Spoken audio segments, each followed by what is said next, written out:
You have to be really old to remember here in Fostoria at one time, all the railroad crossings were ungated. And they had signs that said, "Stop, look, and listen."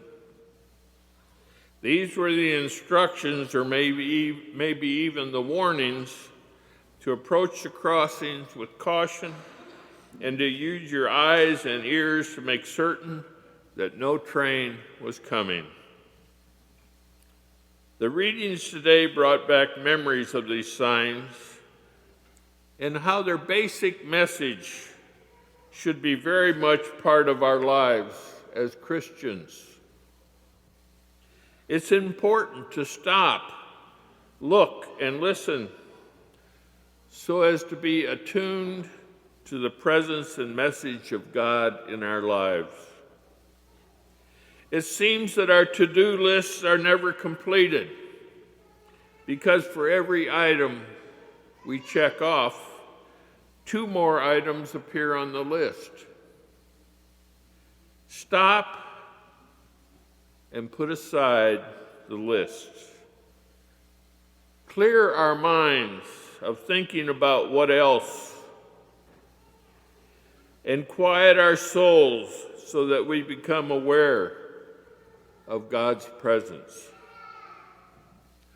It is during these times when we stop and we sit in stillness that we are able to look and listen to what God is saying to us and is showing us. We become less focused on doing and more aware of just being. There is the old saying, practice what you preach. That is usually used when someone boldly and freely gives advice to others who take it to heart and work at making changes in their lives so as to follow this advice. Then their eyes are opened, and they realize that the person giving the advice is not living it themselves. This can lead to becoming disheartened and disillusioned. Jesus calls on us to keep our eyes open and not follow bad example or hypocrisy. We see in those who instruct, we see that some of those who instruct us are hypocrites. But we need to take their teachings to heart. Seeing what others do is only part of the message. Look at what we are doing in our own lives. Do we see what we would like to be, or is the reality different than our hopes? Jesus' words about the Pharisees are words that we should be mindful of. They talked a good talk, and Jesus advised the crowds to listen to their teachings, but do not follow their example. It's a word of caution to us that we can get caught up in saying the right things and giving the correct teachings while not living them. We can always advise others, but we need to live good lives ourselves.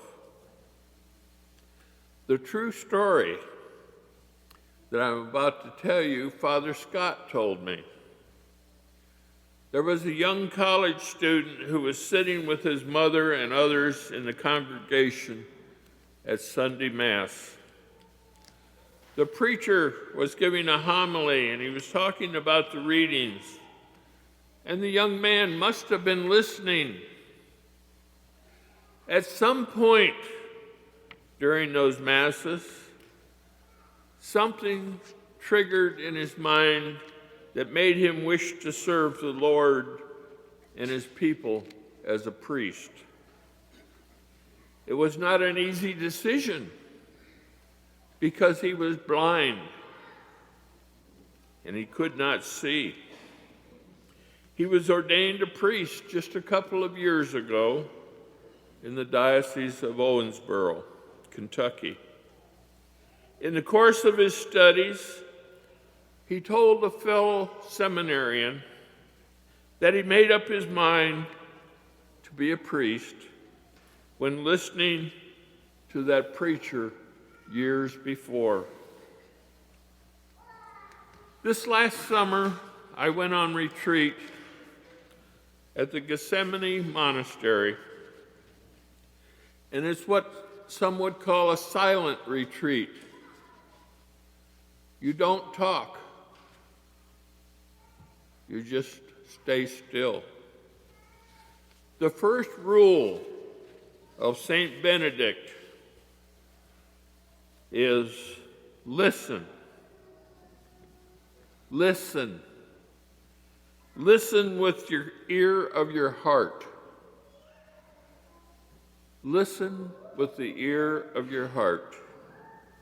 True listening involves not only hearing what is said, but also allowing our hearts to absorb the message so as to truly listen and understand.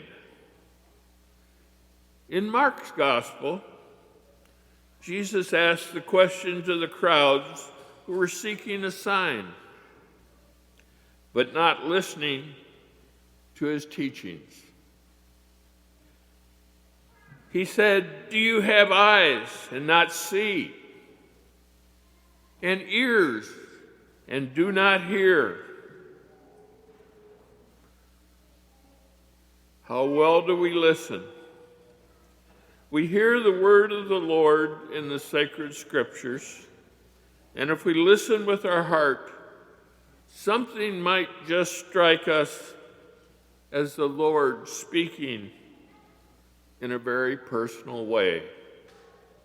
It might be a word that brings us comfort during some trying time, or a word that helps put some decision we are struggling into perspective, or a word that reminds us of God's faithfulness to us at all times. There are many other ways that God's word can speak to us and guide us. But in order for this to happen, we have to listen. May we take to heart the message of these readings and take time to stop and look and listen so as to be more attuned to God in our lives.